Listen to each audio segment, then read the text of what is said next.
کیا ضرورت ہے اس کی آج پڑھنے کی؟ کچھ نہیں پتا. اس وجہ سے ہماری نماز کے اندر جان پیدا نہیں ہو رہی اور ہمارے اندر سے برائی نہیں نکل رہی. نماز اصل میں ایمان ہے. ایمان کیسے؟ سورہ بقرہ کے اندر ہم پڑھ کے آ چکے ہیں کہ جب قبلہ چینج ہوا، بدلا، تو صحابی آ کر کے پوچھتے ہیں کہ وہ لوگوں کی نماز کا کیا ہوا جو اس طرح ہی قبلے کی حالت میں ان کا انتقال ہو گیا، وہ شہید ہو گئے یا ان کا انتقال ہو گیا، ان کی نماز کا کیا ہوگا؟ یا ہماری وہ نمازیں جو ہم نے یروشلم کی طرف مسجد اقصی کی طرف رک کر کے نماز پڑھی تھی، ان نمازوں کا کیا ہوگا یا رسول اللہ صلی اللہ علیہ وسلم؟ اللہ رب العزت نے فوراً آیت نازل فرمائی کہ نبی مکرم ان سے کہہ دیجئے کہ اللہ ان کے ایمان کو ضائع نہیں کرے گا. آیت یہ آنا تھا کہ اللہ رب العزت تمہاری نماز کو ضائع نہیں کرے گا، لیکن اللہ نے کیا کہا کہ اللہ تمہارے ایمان کو ضائع نہیں کرے گا. یہ ایمان ہے، کیونکہ نماز کا ہر ارکان توحید کا اعلان ہے. ہر رکن کو آپ غور کریں اور صبح شام کے اذکار پہ آپ غور کریں، ہر لفظ کے اندر آپ کو توحید کا اعلان ملے گا اور شرک کی برات کا اعلان ملے گا.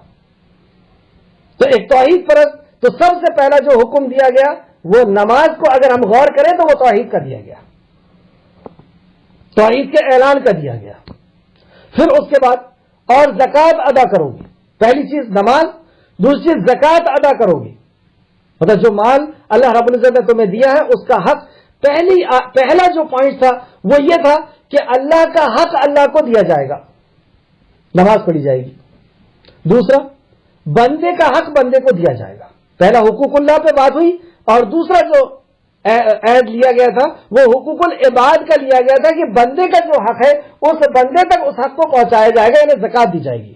اور میرے رسول پر ایمان لاؤ گے. تیسرا پوائنٹ، کتنے اہم پوائنٹ چل رہے ہیں. سب سے پہلا حقوق اللہ، دوسرا حقوق العباد، اور تیسرا نبی کریم صلی اللہ علیہ وسلم کے اوپر ایمان لانا ہے. ایمان لانا یعنی اطاعت، فرما برداری کرنا ہے ان کی. ایمان کا مطلب یہی ہے کہ نبی مکرم کی اطاعت و فرما برداری کی جائے، ان سے محبت کی جائے دنیا کی ہر چیز سے زیادہ، اور ان کی مدد کرنی ہوگی. وہاں پر بھی عہد نبی کریم صلی اللہ علیہ وسلم نے ایسے لیا تھا کہ مدد کرنی ہوگی. اور نبی کی مدد کیا ہے؟ آپ کا کوئی کاروبار تو چل نہیں رہا کہ اس کاروبار کی مدد کی جائے گی. نبی کی مدد یہ ہے کہ ان کے دین کی مدد کی جائے گی. جس دین کو پہنچانے کے لیے نبی مکرم نے نہ دن کو دن سمجھا، نہ رات کو رات سمجھا، نہ کبھی اپنے زخموں پہ ترس کھایا، نہ بڑھاپے کا لحاظ کیا. اس دین کو لوگوں تک پہنچانے کے لیے ہمیں اس کی مدد کرنی ہوگی، یہ عہد. اور چوتھا اور پانچواں، اور اللہ کو اچھا قرض دو گے، یعنی جو اللہ نے نعمتیں دی ہے اس نعمت کو اللہ کے حکم کے مطابق خرچ کرو گے. یہ ساؤنڈ اس کا بند کرو. اللہ نے جو نعمتیں دی ہے ان نعمتوں کو اللہ کے حکم کے مطابق خرچ کرو گے. یہ 5 عہد ہیں. اگر یہ 5 عہد ہم نے پورے کر لیے، پھر سے آپ اس کو پوائنٹ کی شکل میں سمجھے. سب سے پہلا نماز یعنی توحید کا اعلان. ہماری توحید ایمان صحیح ہو، کیونکہ نماز ہی ایمان بھی ہے. دوسرا یہ صرف رسم نہیں ہے. دوسرا زکوٰۃ کہ مخلوق کا حق مخلوق کو دیا جائے گا. تیسرا نبی کریم صلی اللہ علیہ وسلم کو نبی اور رسول مانا جائے گا، یعنی رسالت کا حق ادا کیا جائے گا. اللہ کا حق، مخلوق کا حق، رسالت کا حق. چوتھا نبی مکرم جو شریعت لے کر کے آئے ہیں، جس کے پیچھے آپ نے ہر چیز کو آندھی اور طوفان کے حوالے اپنے آپ کو کر دیا، اس دین کی مدد کرنی ہوگی. چوتھا اللہ کو اچھا قرض دینا ہوگا، یعنی اللہ نے جو نعمت دی ہے وہ اللہ کے حکم کے مطابق خرچ کرنی ہوگی. اگر یہ 5 کام کر لیتے ہیں تو اللہ رب العزت نے پہلے عہد لینے کے پہلے اور یہ کام بتانے کے پہلے اللہ نے بتایا کہ میں تمہارا ساتھی ہو جاؤں گا. سب سے پہلی ہم کو نعمت یہ ملے گی کہ اللہ کا ساتھ ملے گا. ہمیں سے کسی کو اگر کلیکٹر کا ساتھ مل جائے تو اس کا سینہ پھول کر کے اوپر ہو جائے گا. کسی منتری کا مل جائے تو وہ اور اپنے آپ میں نہیں رہے گا. اور ملک کے بادشاہ کا اگر مل جائے تو پھر تو وہ پتہ نہیں کیا ہو جائے گا.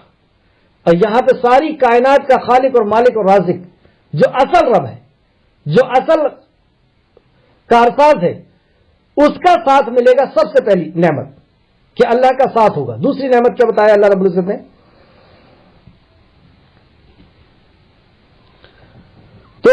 تو میں ضرور اعوذ باللہ من الشیطان الرجیم، تو میں ضرور تم سے تمہاری برائیاں دور کر دوں گا. پہلا کہا تھا اللہ کا ساتھ ہوگا، دوسرا میں تم سے تمہاری برائیاں دور کر دوں گا. اور اللہ کی قسم اگر یہ 5 چیزیں ہمارے اندر آ جائیں تو ہمارے اندر سے برائیاں اپنے آپ ختم ہو جائیں گی. نماز سے ہی اللہ رب العزت نے کہہ دیا ان الصلاۃ تنہی عن الفحشاء والمنکر. اور پھر اس کے بعد نبی کی اطاعت آ جائے، مخلوق کا حق ادا کرنے لگ جائیں اور اللہ کے دین کی مدد کرنے لگ جائیں، تو یہ ایسے بھاری عمل ہے کہ اس سے ساری برائیاں نکلنا شروع ہو جاتی ہے. پھر اس کے بعد اللہ فرمایا یہ دوسری نعمت.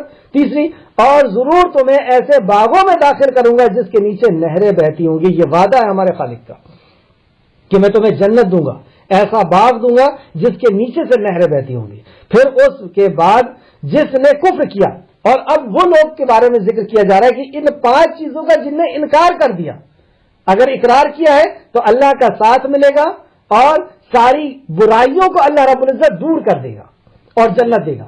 یہاں پہ ایک پوائنٹ آپ اور غور کریں کہ اللہ کا ساتھ ہے یا نہیں ہے کسی کے اندر، وہ تو ہم کو معلوم نہیں. اللہ جنت دے گا یا نہیں دے گا وہ بھی نہیں معلوم. لیکن ہمارا دعویٰ ہے کہ یہ 5 چیزیں ہمارے اندر ہے. ہم نماز بھی پڑھتے ہیں، ہم زکوٰۃ بھی دیتے ہیں، ہم نبی مکرم کے صحیح طور پہ فالوورز بھی ہیں، اور اللہ کے دین کی مدد بھی کر رہے ہیں، دعوت و تبلیغ کا بھی کام کر رہے ہیں، اور اللہ کو قرض حسنہ بھی دے رہے ہیں، مطلب اللہ کے حکم کے مطابق اللہ کی دی ہوئی نعمتوں کو خرچ کر رہے ہیں.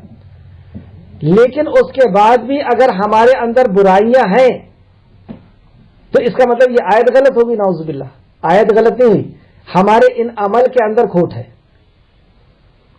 اگر ہمارے عمل یہ صحیح ہے 5، تو یہ وعدہ ہے اللہ کا کہ میں تمہارے اندر سے برائیوں کو نکال دوں گا. اب میں خود اور آپ سب اپنا محاسبہ کریں کہ یہ 5 چیز ہمارے اندر ہے اور برائیاں بھی ہیں، تو یہ 5 چیز کے اندر کمی ہے، اس کمی کو دور کرنا ہوگا. اگر وہ کمی دور ہو جائے گی تو اللہ کا وعدہ ہے کہ میں تمہارے اندر سے برائیوں کو نکال دوں گا، اور اللہ اپنے وعدے میں سچا ہے. اور اگر یہ 5 چیز ہم نے اپنے اندر نہیں لائے تو کیا ہوگا؟ اب دیکھتے ہیں. پھر اس کے بعد جس نے کفر کیا یعنی انکار کیا، یہ عہد نہیں لیا، تو یقیناً وہ سیدھی راہ سے بھٹک گیا. سب سے پہلا نقصان اس کے لیے کہ وہ سیدھی راہ سے بھٹک جائے گا. دوسرا، چنانچہ ان کے اپنے عہد توڑنے کی وجہ سے ہم ان پر لعنت بھیجیں گے. سب سے پہلا کہ وہ جو صراط مستقیم کی ہم نماز کے اندر دعا کرتے ہیں اہدنا الصراط المستقیم، اللہ اس سے بھٹکا دے گا. یہ 5 چیز اگر نہیں ہوئی تو آپ کو صراط مستقیم نہیں مل سکتی، آپ نماز میں کتنے ہی چیختے رہو. دوسری چیز کہ اللہ رب العزت ان پر لعنت کرے گا، اور اللہ کی لعنت یعنی اللہ کا عذاب ہوگا. اللہ اکبر. ایک طرف تو دوست بنیں گے، آپ ساتھی بنیں گے، اللہ رب العزت آپ کا ساتھی ہو جائے گا، برائیوں کو دور کرے گا اور جنت میں داخل کرے گا. اور اگر اس عہد کو نہیں لیے تو سب سے پہلا نقصان یہ ہو رہا ہے کہ اللہ رب العزت تمہیں صراط مستقیم سے بھٹکا دے گا، اور دوسرا اللہ لعنت کرے گا یعنی عذاب نازل کرے گا. اور کتنے قسم کے عذاب میں ہم ملوث ہیں ہم خود جانتے ہیں. اور ہم نے ان کے دلوں کو سخت کر دیا. ثم قصد قلوبکم، جو ہم سورہ بقرہ میں پڑھ کر کے آئے کہ ان کے دل سخت ہو جاتے ہیں ان گناہوں کی وجہ سے. اور جب دل سخت ہو جاتا ہے، اور دل کی سختی یہ بہت بری چیزوں میں سے اور بہت بری چیزوں میں سے ہے، اور بہت بڑی نعمتوں میں سے ہے کہ اللہ رب العزت کسی کے دل کو نرم کر دے. اس کو ہم تفصیلی طور پر سورہ بقرہ میں پڑھ چکے ہیں. تو یہ 3 برائیاں اللہ رب العزت اس کے مقدر میں کر دے گا. اللہ ہم سب کو محفوظ رکھے اور ان 5 باتوں پر عمل کرنے کی توفیق و رفیق عطا فرمائے. وہ کلمات کو ان کے موقع و محل پر بدل دیا کرتے تھے. یہ اس لیے بھی ہوا ان بنی اسرائیل کے ساتھ کیونکہ انہوں نے اللہ رب العزت کے کلمات کو یعنی توریت میں لکھی ہوئی باتوں کو موقع محل کے مطابق بدل دیا کرتے تھے، آیتوں کو چھیڑا کرتے تھے، اس کو رد و بدل کرتے تھے. اور جس چیز کی انہیں تاکید کی گئی تھی اس کا ایک حصہ انہوں نے بھلا دیا تھا. مطلب توریت کی کچھ باتوں کو انہوں نے بھلا دیا تھا اور کچھ کو مان لیتے تھے. خاص کر ان باتوں کو بھلا دیا کہ جو نبی مکرم صلی اللہ علیہ وسلم کی نشانی تھی اور آپ کے دین کی نشانی تھی، آپ کے صحابہ کی یا اسلام کی نشانی تھی، اس کو یہ لوگ بھلا دیا کرتے تھے. مطلب توریت کے کچھ حصے پہ مانتے تھے اور کچھ کا انکار کرتے تھے. اور آپ ان میں سے چند افراد کے سوا دوسروں کی خیانت کہ اکثر اطلاع ملتی رہتی ہے، مطلب ان لوگوں کی جو خیانت ہے اس کی اطلاع یا نبی کریم صلی اللہ علیہ وسلم آپ کو ملتی رہتی ہے، چنانچہ آپ انہیں معاف کر دیں اور ان سے درگزر کریں۔ یہاں پہ نبی مکرم کو یہ وصیت اور نصیحت کی جا رہی ہے کہ ان کی خیانت کی خبر آپ کو ملتے رہتی ہے، آپ انہیں معاف کیجئے، درگزر کیجئے، بے شک اللہ احسان کرنے والوں کو پسند کرتا ہے۔ اور جن لوگوں نے کہا بے شک ہم نصارہ ہیں، نصارہ کس کو بولتے ہیں؟ عیسائیوں کو نصارہ ہیں، ان سے ہم نے عہد لیا تھا، پھر جس چیز کی انہیں تاکید کی گئی تھی اس کا ایک حصہ انہوں نے بھلا دیا۔ بنی اسرائیل سے بھی اللہ رب العزت نے عہد لیا تھا، جیسے یہاں پہ یہودیوں سے عہد تھا، اسی طریقے سے بنی اسرائیل سے بھی اللہ نے عہد لیا تھا کہ جب آخری نبی آ جائیں گے محمد صلی اللہ علیہ وسلم تو تمہیں ان پر ایمان لانا ہوگا اور ان کی مدد کرنا ہوگا، لیکن ان میں سے بھی اکثروں نے بھلا دیا، چنانچہ ہم نے روز قیامت تک ان کے درمیان دشمنی اور بغض ڈال دیا، مطلب یہودی اور نصرانیوں کے اندر بھی بغض اور نفرت ڈال دی، اور وہ جو کچھ کرتے رہتے ہیں اللہ جلد انہیں اس کی آگاہ کرنے والا ہے، مطلب جو بھی وہ عمل کرتے ہیں وہ عمل ان کے سامنے لا کر کے رکھے جائیں گے۔ آیت نمبر 15، یا اہل الکتاب، یا اہل الکتاب، یہاں پہ خطاب کس سے ہو رہا ہے؟ اہل کتاب سے، اور آپ نے اس کے پہلے دیکھا کہ اللہ رب العزت نے خطاب کیا یا ایھا الناس، اے لوگو، کہیں اللہ خطاب کرتا ہے یا ایھا الذین آمنو، اے وہ لوگوں جو ایمان لائے، اور اے لوگوں عام لوگوں سے خطاب، اور کہیں خطاب کرتا ہے قل یا ایھا الکافرون، کافروں سے خطاب، اور یہاں پہ کہا یا اہل الکتاب یعنی اے اہل کتاب، یہودی اور نصرانیوں سے خطاب۔ پتہ یہ چلا کہ قرآن کسی ایک ذاتی برادری، کسی ایک نسل کے لیے نہیں آیا، ساری انسانیت کے لیے آیا۔ یا ایھا الناس کہہ کر کے تو ویسے ہی اللہ نے خطاب کر دیا ساری انسانیت کے لیے، لیکن اس میں اور اللہ رب العزت نے بتا دیا کہ قل یا ایھا الکافرون، یعنی کافروں کے لیے بھی آیا ہے کہ کافروں سے کہو، یا ایھا الذین آمنوا، ایمان والوں سے کہو، اور یا اہل الکتاب، اہل کتاب سے کہو۔ تو یہ قرآن صرف مسلمان کی کتاب نہیں، ساری انسانیت کے لیے آئی ہوئی کتاب ہے، اسے پتہ چلا۔ اس کے بعد اللہ فرماتا ہے اے اہل کتاب، تمہارے پاس ہمارے رسول آ گئے ہیں، وہ تمہارے لیے اللہ کی کتاب کی بہت سی ایسی باتیں ظاہر کرتے ہیں جنہیں تم نے چھپا لیا تھا۔ تو یہ کون سی بات تھی جنہوں نے چھپا لیا تھا؟ تفسیر ابن کثیر کے مطابق تفسیر میں اور مستدرک حاکم حدیث نمبر 8069، مستدرک حاکم حدیث نمبر 8069 میں کے حوالے سے میں آپ کو ایک واقعہ بتا رہا ہوں کہ یہ اہل کتاب رجم کے حکم کو انہوں نے چھپا لیا تھا۔ رجم کا حکم کس کے لیے ہے؟ جو زانی شادی شدہ ہے اور اس نے زنا کیا ہے تو اس کو رجم کیا جاتا ہے، اس حکم کو ان لوگوں نے چھپا لیا تھا۔ تو اللہ رب العزت نے بتایا کہ جو حکم کو تم نے چھپایا تھا اس کو وہ ظاہر کرتے ہیں اور بہت سی باتوں سے درگزر کرتے ہیں۔ یقیناً تمہارے پاس اللہ کے طرف سے روشنی اور واضح کرنے والی کتاب آ چکی۔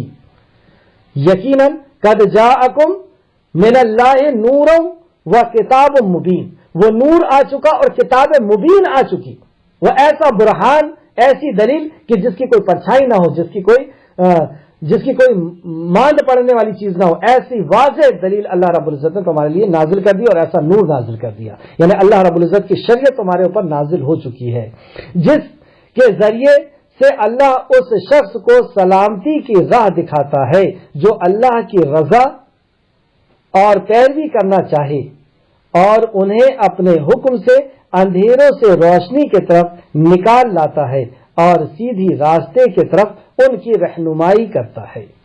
کیا پتہ چلا اس آیت سے؟ اس آیت میں 3 بہت اہم نکات۔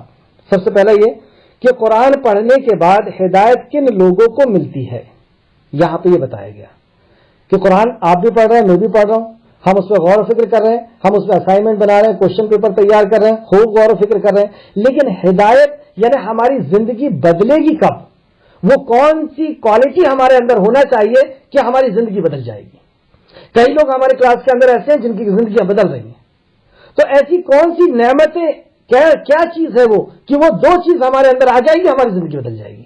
پھر سے آپ سوال کو سمجھے، قرآن پڑھنے کے بعد ہدایت کن لوگوں کو ملتی ہے اور کیا بشارت ہے ان کی، مطلب جن کو ہدایت ملے گی ان کے لیے کیا بشارت اللہ رب العزت نے بیان فرمائی ہے؟ اس کو ہم دیکھتے ہیں، پھر سے آیت کو آپ دیکھیے یقیناً تمہارے پاس اللہ کے طرف سے روشنی اور واضح کرنے والی کتاب آ گئی ہے، جس کے ذریعے سے اللہ اس شخص کو سلامتی کے راستے پر لائے گا۔ اس شخص کو سلامتی کے راستے پر لائے گا، ہر کوئی سلامتی کے راستے پر نہیں آنے والا ہے۔ اس شخص کو اللہ ہدایت دے گا۔ کس شخص کو کیا چیز چاہیے اس کے اندر؟ پہلی چیز جسے اللہ کی رضا، یعنی جس کے اندر اخلاص ہوگا، نوٹ کرنے آپ، جس کو اللہ کی رضا، سلامتی کے راستے پر اللہ کس کو لائے گا؟ کس کو اللہ ہدایت دے گا؟ کس کو صراط مستقیم پہ لائے گا؟ جس کے اندر اللہ کی رضا، ورنہ قرآن بھی پڑھ رہا ہے اور اگر اس کے اندر اخلاص نہیں ہے تو یہ قرآن اس کو فائدہ نہیں پہنچائے گا اس آیت کے مطابق۔ تو سب سے پہلی چیز وہ اللہ کی رضا یعنی اخلاص اس کے اندر ہوگا، اور پھر وہ پیروی کرنا چاہے یعنی اس کے اندر اطاعت کا جذبہ ہو۔ تو جو قرآن پر عمل کرے گا اور جو اخلاص جس کے اندر ہوگا، یہ قرآن اس کی زندگی کو بدل کر کے رکھ دے گی۔ یہ قرآن اس کے لیے ویسی ہو جائے گی جیسے پہلے لوگوں کے لیے ہوا کرتی تھی کہ جس چیز سے بھی یہ قرآن ٹچ ہو جاتا تھا، جس چیز سے بھی اس قرآن کی نسبت ہو جاتی تھی، اس چیز کو یہ قرآن اعلیٰ اور عرفہ کر دیتا تھا۔ جیسے یہ جس امت پر نازل ہوئی وہ امتوں کا سردار، جس مہینوں میں نازل ہوا وہ مہینوں کا سردار، جس رات میں نازل ہوا وہ راتوں کی سردار، جس زمین پر نازل ہوا وہ زمینوں کی سردار۔ مکہ اور مدینہ پوری دنیا کے اندر ایک نائب ہستی ہے، ایک نائب پوزیشن رکھتی ہے، اور جس کا بھی تعلق اس قرآن سے صحیح معنوں میں اگر ہو گیا اخلاص اور عمل کی بنیاد پر، تو اللہ رب العزت اس کو بھی کہیں کا کہیں اور اعلیٰ اور عرفہ بنا دیتا ہے۔ تو یہ ایک ایسا پارس ہے کہ جو اس سے ٹچ ہو جائے گا اللہ اس کو سونا کر دے گا۔ تو کیا چیز چاہیے اس ہدایت کے لیے؟ اخلاص چاہیے اور اطاعت چاہیے۔ اور پھر اس کے بعد اللہ فرماتا ہے کہ انہیں کیا دے گا؟ اور انہیں اپنے حکم سے، پھر اللہ اب کسی آدمی کو اس قرآن سے فائدہ ہو رہا ہے یا نہیں ہو رہا ہمیں کیسے پتا چلے گا؟ تو ہمیں کیسے پتا چلے گا؟ اس کی 3 پوائنٹس اللہ رب العزت نے یہاں بیان فرمائے۔ پہلا، اور انہیں اپنے حکم سے اندھیروں سے روشنی کی طرف نکالے گا۔ 2 بات، اللہ اپنے حکم سے انہیں اندھکار سے نکالے گا، مطلب ان کے اندر سے برائیاں ختم کرے گا۔ پچھلی آیت کی پھر یہاں پہ پشٹی ہو رہی ہے کہ اللہ رب العزت ان کو اندھیروں سے نکالے گا، یعنی اس کے اندر جتنی بھی برائیاں ہوگی اندھیروں سے، یہاں یہ اس کا ہے صیغہ، چلیے میں بھول رہا ہوں، تو اندھیروں سے یعنی جتنی بھی برائیاں اس کے اندر ہوگی اس برائیوں سے وہ نکالے گا۔ دوسرا، انہیں روشنی کی طرف لے کر کے آئے گا، ان کے پرکاش کی طرف لے کر آئے گا، یعنی اس کے اندر اچھائیاں آنا شروع ہو جائے گی اور اسے سیدھے راہ کی طرف ان کی رہنمائی کرے گا۔ اہدنا الصراط المستقیم کس کو ملے گا؟ جو اللہ کے کلام کی اطاعت کرے گا، اخلاص اس کے اندر ہوگا اور قرآن کا وہ مطالعہ کر رہا ہے، قرآن پہ غور و فکر تدبر کر رہا ہے، اور اس کے ساتھ ساتھ اس کے اندر 2 کوالٹی ہونا چاہیے کہ اطاعت بھی ہو اور اخلاص بھی ہو۔ تو اللہ رب العزت 3 چیز اس کو دے گا۔ پہلی، اس کے اندر سے برائیوں کو ختم کرے گا، اچھائیاں لے کر کے آئے گا اور اسے صراط مستقیم کی اللہ رب العزت ہدایت دینے والا ہے۔ دیکھ رہے ہیں آپ ایک آیت دوسرے آیت سے کتنی زیادہ ملتی ہوئی ہے۔ اگر ہم غور کریں تو وہی باتیں اللہ رب العزت کئی اینگل سے ہمیں سمجھاتا ہے، وہی اصول اللہ رب العزت ہمیں کئی اینگلوں سے سمجھاتا ہے کہ ادھر سے نہیں ادھر سے سمجھ میں آ جائے، ادھر سے نہیں ادھر سے سمجھ میں آ جائے، اور جو جس لیول کا ہوتا ہے اس کو اللہ رب العزت اور اللہ رب العزت اس کو اپنے فضل و کرم سے سمجھاتا ہے۔ آگے آیت دیکھتے ہیں ہم، آیت نمبر 17۔ یقیناً ان لوگوں نے کفر کیا جنہوں نے یہ کہا کہ بے شک اللہ تو وہی مسیح ابن مریم ہے۔ مسیح ابن مریم یعنی عیسیٰ علیہ السلام کو ماننے والا بھی کافر، یہ کیسے ہو گیا؟ اس سے یہ پتا چلا کہ ماننے سے کوئی شخص ماننے والا نہیں بنتا، دیکھنا یہ ہوگا کہ وہ مانتا کیا ہے۔ جیسے آج جو عیسیٰ علیہ السلام کو مانتے ہیں، گرجا گھر میں جاتے ہیں تو وہ تو ایک نبی کو مانتے ہیں، کیا آپ ان کو مومن بولیں گے؟ آپ ان کو کافر بولیں گے؟ کیوں بول رہے ہیں؟ وہ تو عیسیٰ علیہ السلام کو مان رہے نا، نبی کو مان رہے نا۔ اصل میں وہ مان صحیح نہیں رہے، وہ عیسیٰ علیہ السلام کو یا تو اللہ رب العزت کا اوتار مان رہے ہیں یا اللہ کا بیٹا مان رہے ہیں، اس لیے وہ کافر ہو گئے۔ ہم بھی اگر اللہ رب العزت کا حق کسی اور کو دیں گے، کسی اور کو حاجت روا اور مشکل کو سمجھیں گے، کسی اور کو اولاد دینے والا، مشکل دور کرنے والا اور سب سے زیادہ محبت اور سب سے زیادہ ڈر رکھنے والا سمجھیں گے، تو گویا کہ ہم اس کو مان رہے ہیں اللہ رب العزت، یا اللہ رب العزت کی صفات میں اس کو شامل کر رہا ہے، اور یہی چیز کفر ہے۔ جب نبی کو آپ غلط طریقے سے مانیں گے تو آپ کافر ہو جائیں گے۔ عیسیٰ علیہ السلام نبی ہے نا، اور نبی کو ماننا ایمان کے رکن میں سے ایک رکن ہے، لیکن نبی کو نبی ماننا ہوگا۔ نبی کو نبی کے درجے سے اگر ہم نے بڑھائے، اس پہ اتی کیے، جس کو غلو کہتے ہیں، تو ہم ایمان کے درجے سے، اسلام کے درجے سے بھی باہر ہو جائیں گے۔ پھر سے دیکھیں آپ آیت کتنے سخت انداز میں بیان فرما رہا، یقیناً ان لوگوں نے کفر کیا جنہوں نے یہ کہا کہ بے شک اللہ تو وہی مسیح ابن مریم ہے۔ مسیح کو جس نے اللہ کہہ دیا، اللہ کہہ دیا سے مراد کیا ہے؟ کہ یہ بھی ہمارے گناہوں کو دور کرتے ہیں، دھو دیتے ہیں۔ یہی تو عقیدہ ہے ان کا، کہ ہمارے سارے گناہوں کو لے کر کے عیسیٰ جو تھے وہ چلے گئے، وہ صلیب پہ چڑھ گئے، تو گناہوں کو دھونے والا تو اللہ ہے۔ عیسیٰ کو کیسے سمجھ لیا؟ عیسیٰ علیہ السلام ہمیں اولاد دیتے ہیں، وہ ہمیں بیماری سے دور کرتے ہیں، وہ فلاں کرتے ہیں، وہ فلاں کرتے ہیں، تو جو کام اللہ رب العزت کا تھا وہ عیسیٰ علیہ السلام کی طرف منسوخ کر دیا، ان سے ہونے کا یقین کر لیا، اللہ رب العزت نے کہہ دیا یہ کافر ہے۔ تو ماننا وہ ماننا ہوگا جو قرآن و حدیث ہمیں بتاتا ہے کہ عیسیٰ علیہ السلام اللہ رب العزت کے بندے ہیں، اللہ رب العزت کے نبی ہیں۔ اے نبی کہہ دیجئے پس کون ہے جو اللہ کے آگے کچھ اختیار رکھتا ہو؟ کتنا سخت بیان فرمایا اللہ نے، کون ہے جو اللہ کے آگے اختیار رکھتا ہو؟ اللہ رب العزت کوئی چیز نہیں دینا چاہ رہا، مجھے اولاد نہیں دینا چاہ رہا، پوری دنیا کے ڈاکٹر اور پوری دنیا کے دیوی دیوتا اور پورے دنیا کے ولی اور مزار اور بزرگ مل کر کے بھی اگر چاہیں اللہ نہیں دینا چاہ رہا تو کیا دے سکتے؟ اور اگر اللہ دینا چاہ رہا ہے تو کیا کسی کے مجال ہے کہ وہ روک دے؟ کوئی جادوگر کی مجال ہے وہ روک دے؟ کوئی انسان کی مجال ہے وہ روک دے؟ کوئی بادشاہ کی اور کوئی ڈاکٹر کی مجال ہے وہ روک دے؟ کوئی نہیں روک سکتا۔ تو اللہ رب العزت اگر دینا چاہ رہا ہے تو کوئی روک نہیں سکتا، اور اللہ روکنا چاہ رہا ہے تو پوری دنیا مل کر کے دے نہیں سکتی۔ یہ اس آیت کا مفہوم نکلتا ہے۔ پھر سے آپ دیکھیں، اے نبی کہہ دیجئے پس کون ہے جو اللہ کے آگے کچھ اختیار رکھتا ہو؟ کوئی اختیار نہیں رکھتا۔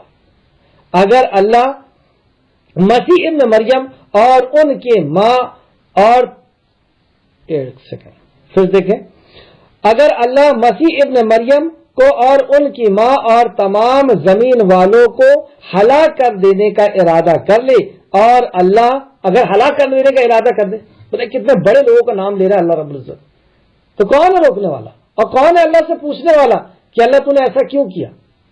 اللہ رب العزت جس کو اللہ کی دنیا، اللہ کا فیصلہ، وہ جو چاہے وہ کرے، اس سے کون باز پرس کرنے والا ہے کہ اللہ تو نے ایک گنہگار کو جنت میں ڈال دیا یا اس جنتی ایک نیک انسان کو تو نے جہنم میں ڈال دیا؟ اللہ کی مرضی ہے، اور اللہ رب العزت ذرہ برابر بھی کسی کے ساتھ ناانصافی نہیں کرتا۔ فَمَن يَعْمَلْ مِثْقَالَ ذَرَّةٍ خَيْرًا يَرَهُ، ذرہ برابر بھی کسی کے ساتھ وہ نہیں کرتا۔ بہرحال آگے دیکھیں، اور اللہ ہی کے لیے آسمانوں اور زمین کی بادشاہی ہے، وہی بادشاہ ہے۔ یہ ہمارے خیال اور ہمارے عقیدے کا بگاڑ ہے کہ ہم نے کئیوں کو بادشاہ سمجھ کے رکھے ہیں، ہماری زندگی کا، ہماری موت کا، ہماری عزت کا، ہماری ذلت کا، ہماری خوشحالی کا، ہماری بدحالی کا، ہم نے کئیوں کو بادشاہ سمجھ رکھے ہیں۔ لیکن خالق کائنات بتاتا ہے کہ اصل بادشاہ تو اللہ ہی ہے، اور جس کو اس بات کا یقین ہو گیا تو وہ اس انداز میں جیے گا بھی۔ اللہ ہم سب کو وہ ایمان عطا فرمائے۔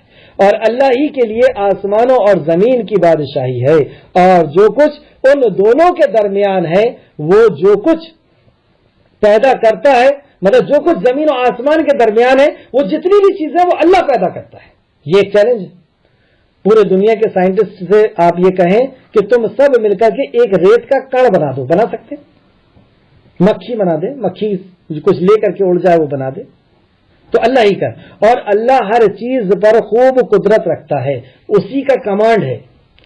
ہم کوئی بائک بنائیں اور اس کا بریک فیل ہو جائے تو وہ ہمارے کنٹرول سے باہر ہو جائے گی، لیکن اللہ کی بنائی ہوئی کوئی چیز اس کے کنٹرول سے کبھی باہر نہیں ہو سکتی۔ وہی اللہ نے فرمایا، اور اللہ ہر چیز پر خوب قدرت رکھتا ہے، کوئی چیز اس کے قدرت سے، اس کی پکڑ سے باہر نہیں جا سکتی۔ اور یہودیوں اور عیسائیوں نے کہا ہم اللہ کے بیٹے اور اس کے پیارے ہیں۔ یہودیوں نے کیوں کہا؟ ان نے خود اپنا ساختہ یہ قانون بنا لیا کہ ہم عزیر جو ہے وہ اللہ کے بیٹے ہیں، اور عیسائیوں نے یہ بنا لیا کہ عیسیٰ اللہ کے بیٹے ہیں، نعوذ باللہ، استغفر اللہ۔ یہ گالی ہے. اللہ رب العزت ایک حدیث قدسی ہے انشاءاللہ تعالیٰ آگے آئے گا وہ, اس میں اللہ نبی صلی اللہ علیہ وسلم نے فرمایا کہ اللہ فرماتا ہے کہ اس نے مجھے گالی دی. اور سورہ مریم کی بھی آخری آیت آپ پڑھیں گے تو اللہ فرماتا ہے کہ جس نے ایسا کہا اس نے بری بات کہی. اور کچھ مترجموں نے, ترجمہ کرنے والوں نے یہ لکھا کہ اس نے اللہ کو گالی دی. یہ اتنا بڑا عیب ہے, یہ اتنی بڑی گستاخی ہے خالق کائنات کی کہ کوئی یہ کہے کہ اللہ رب العزت بیٹا رکھتا ہے.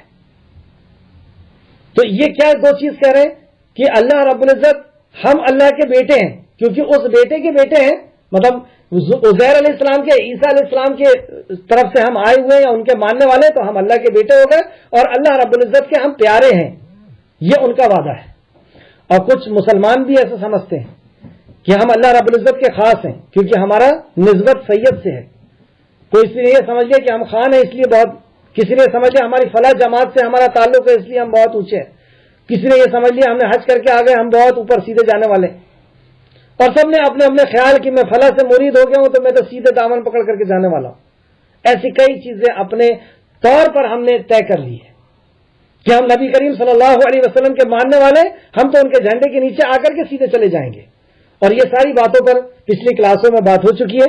آگے ہم دیکھتے ہیں. اور یہودیوں اور عیسائیوں نے کہا ہم اللہ کے بیٹے اور اس کے پیارے ہیں. تو اللہ اس کا جواب کتنا بہترین دیتا ہے. اے نبی کریم صلی اللہ علیہ وسلم کہہ دیجئے پھر وہ تمہیں تمہارے گناہوں کی سزا کیوں دیتا ہے؟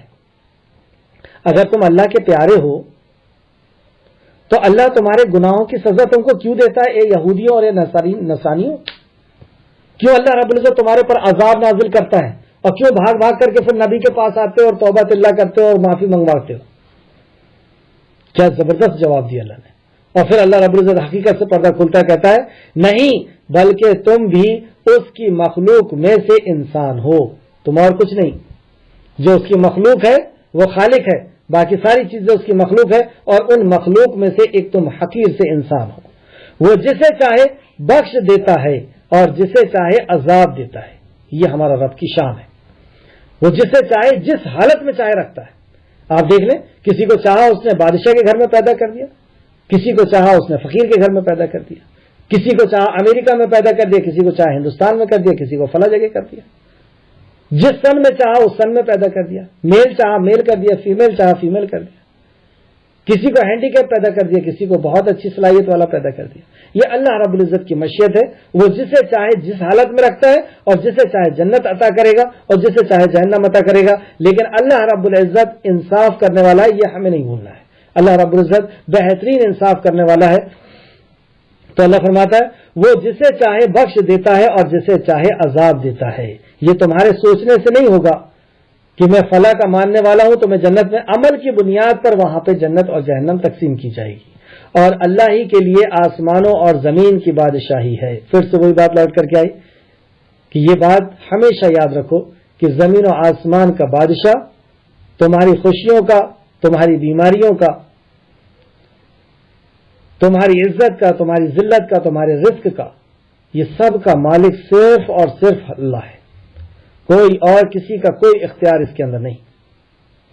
تو آسمانوں اور زمین کی بادشاہی اور جو کچھ ان دونوں کے درمیان ہے, ان دونوں کے درمیان یہ ساری چیزیں آ گئی. ہماری خوشی آ گئی, غم آ گئی, عزت آ گئی, رزق آ گیا, یہ سب کچھ اللہ کے اختیار میں.